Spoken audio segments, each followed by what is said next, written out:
What's up, meatbags? It's the often imitated, never duplicated Tony TGD coming at you with a little video on ethics and ethical behavior because apparently the Intellivision Amico team, they just don't realize what it is. Now, as you can see on the screen here, we got the definition of the word unethical. It says not morally correct. It does not say illegal. It does not say if you're getting paid. There's no qualifiers on it. It just simply says not morally correct. That means if something is immoral, if something is wrong, despite the legality of it, despite the fact that the person might not be getting paid or might be getting paid, if it is not morally correct, then that would be unethical. And, ladies and gentlemen, the Intellivision Amico team has constantly made unethical decisions. They've constantly made misleading videos. Now let's go to their latest video. It's from April 9th here.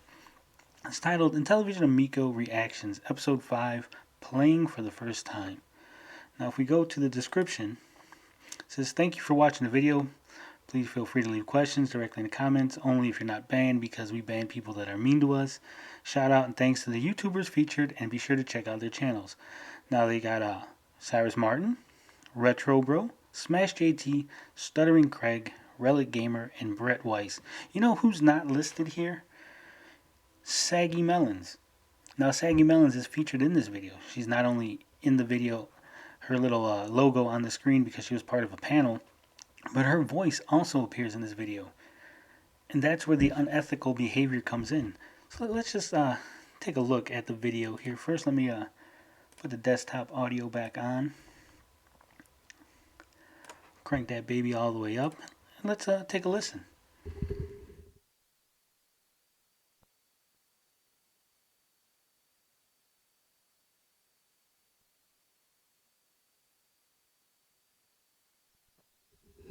Now I'm going to pause it right here. You see, this is the Retro Bro. Saggy Melons is over here. Now, Retro Bro talking, saying, asking questions, introducing the people who've played the Amico, that's not a problem. That's not unethical. He's simply saying that some people were invited to play the Amico, and we're going to hear what they have to say. That's completely fine. No one is complaining about that.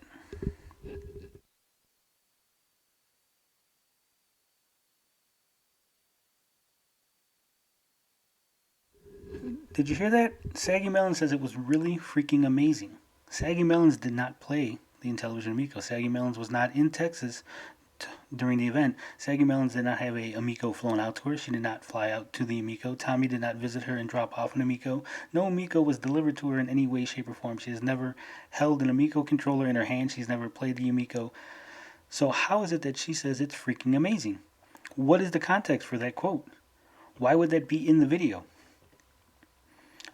I guess, in my opinion, that's to mislead people watching the video, people who have no idea who any of these people are, and they just think that those who are talking about it is making a positive statement on the Amico. For all the years.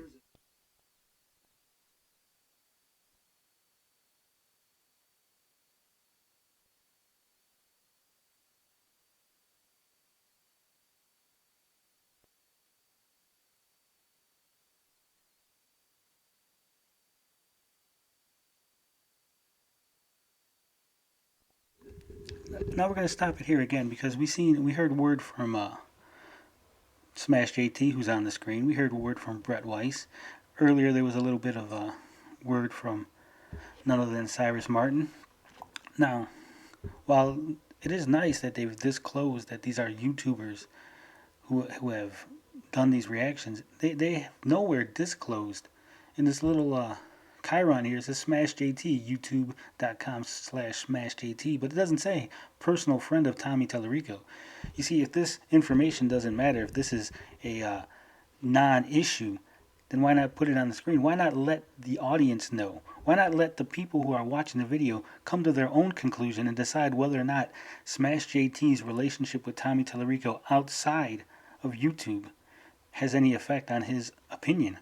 Why not let them decide if Cyrus Martin having conversations with Tommy on the phone outside of YouTube, away from the cameras, away from the YouTube videos, why don't you let them decide if that's important information for them to know?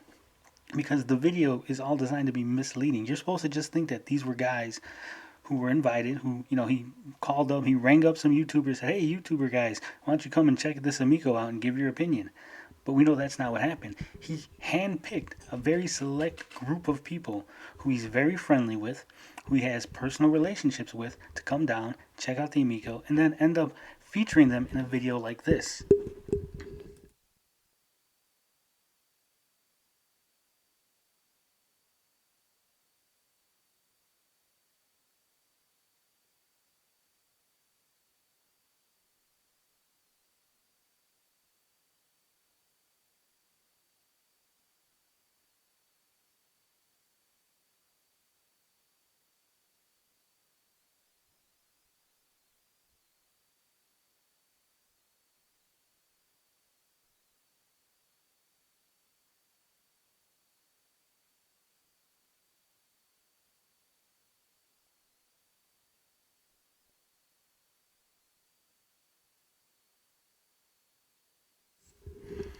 You see, Tommy can take the time to put this little concave, convex thing on the screen, or I don't know if Smash put it on the screen himself during his video, but no one put on the screen that, again, these are personal friends of Tommy.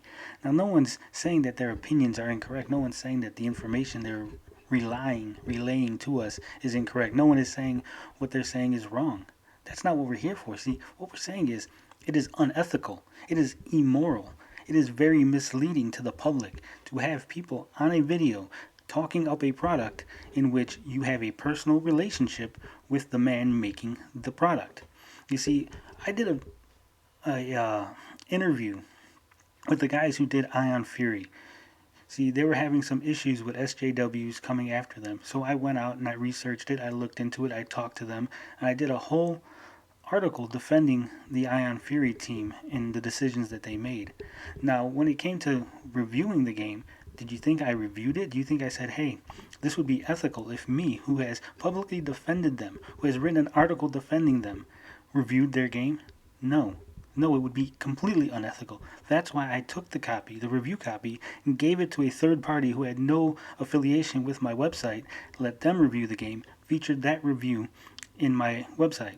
Because that's the ethical thing to do. Because you don't want any hint of bias. You don't want any hint of a conflict of interest. You do not want the fans, the audience, the consumers to think that your words are tainted in any way, shape, or form.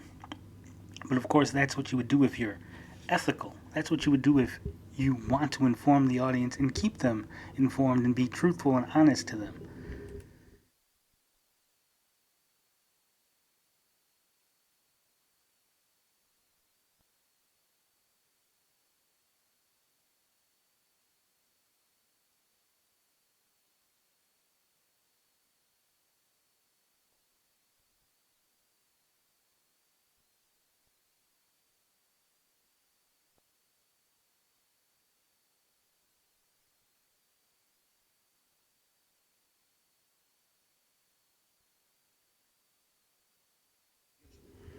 As you can see, that's Craig Skits, Stuttering Craig from Screw Attack. Once again, a friend of Tommy Tallarico's, self admitted. Tommy has talked to him many, many times in the past, many times. He's been interviewed by Stuttering Craig. We know this because we follow the Amico, we follow the things going on around the Amico. However, those people who are just watching, those people who just stumble upon this video, the 1,839 people who have viewed this, minus, of course, the small Amico fandom, so I'd say about 1,500 people who have viewed this have no idea of the personal relationship with Tommy Tallarico and Stuttering Craig. Now, you don't think that's something that the fans should know? You don't think that's something the consumers should be aware of? Why? Why would you hide that? Again, let me ask, if this is a non-issue, if this is something that's so trivial, so unimportant, why not admit it? Why not put this information out there and let the consumer decide?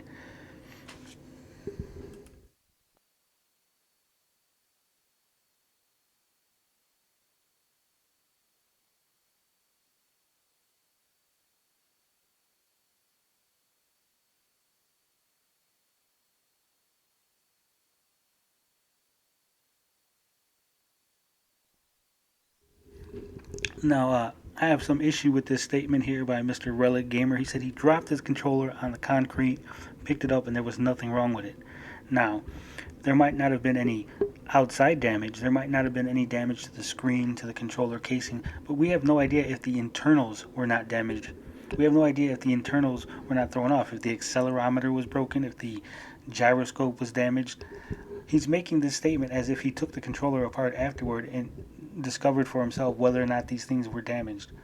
You see, while it's true the outside might not have been damaged, once again, the inside, the internals of the controller may have been damaged. So making a statement like this is totally misleading because, again, people who are watching this, they're not as informed. Consumers are not as informed as you and I.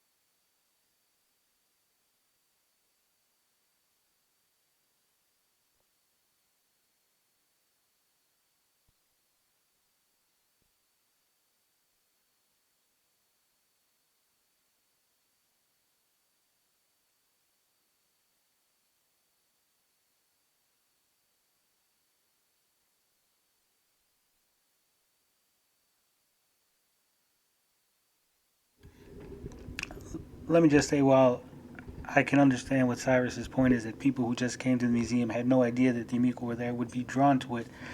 I believe that if you put anything, any kind of extra exhibit inside the museum, if you were saying, hey, come over and try this, whatever, of course people were going to be drawn to it. Of course there was going to be a crowd when they seen people playing a video game system for free. This is not like there was an Amico display and a Switch display and a PlayStation 5 one and a PlayStation 4 and then you had an Xbox Series X. No, this was just an Amico. Of course people were going to be drawn to it. This is a very dumb statement in my opinion.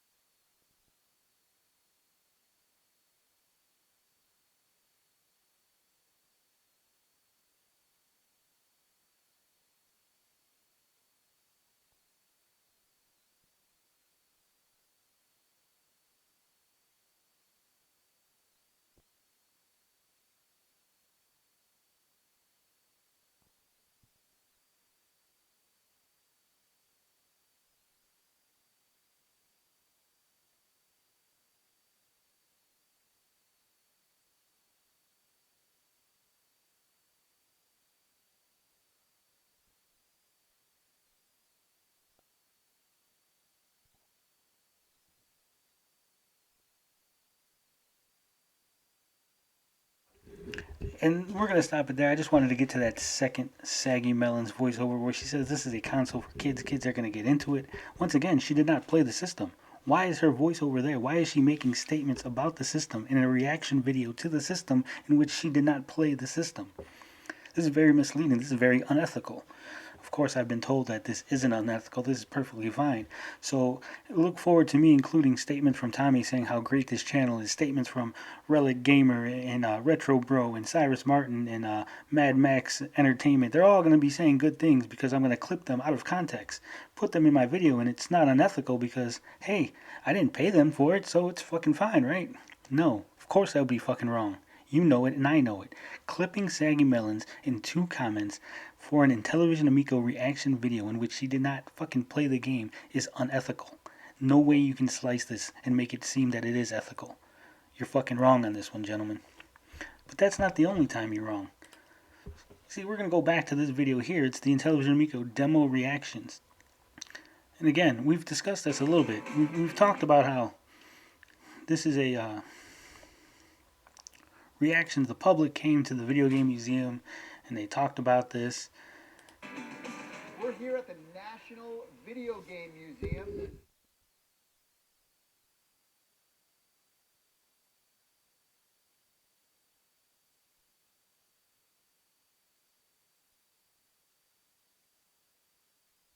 Now, right there, he said we're showing the general public the Intellivision Amico for the very first time. Now, did he say we're showing the general public and a select few individuals we invited here? No. Did he say we're showing the general public and some YouTubers that came down to see this? No. He just said the general public. That means as far as anybody watching this, as far as anybody of the 8,870 people who watch this, how many of them do you think know that these individuals that are going to be featured in this video have YouTube channels, have personal relationships with Tommy Tallarico? That's an unethical behavior. That's misleading. One of the individuals in this video was in fact an employee of GameStop. What kind of employee? I have no idea. Because you see, this is a video from the Retro Bro. That's Retro Bro up there. That's Cyrus Martin right there. Now Cyrus Martin was at the event. Somehow, Retro Bro knows that this lady here worked at GameStop. How would he know that? Why would this be information that Retro Bro somehow obtained if he was not at the event? Do you think perhaps Cyrus Martin or one of the other attendees told him that this was a GameStop employee? Hey,